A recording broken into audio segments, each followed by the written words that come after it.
Let's start the next part of this quiz. Question number 21. In which war did the Prophet ﷺ participate, but he didn't raise his hands upon anyone? Fujjar war. Question number 22. About which agreement of childhood did Prophet ﷺ say that still today I am ready to act upon that agreement in Makkah? Hilful Fuzul. Question number 23.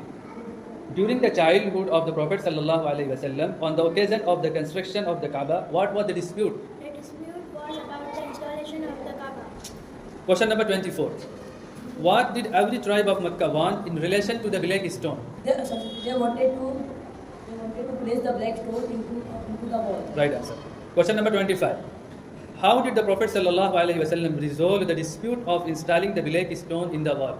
He placed the black stone in a sheet and asked a chief of each tribe to hold one corner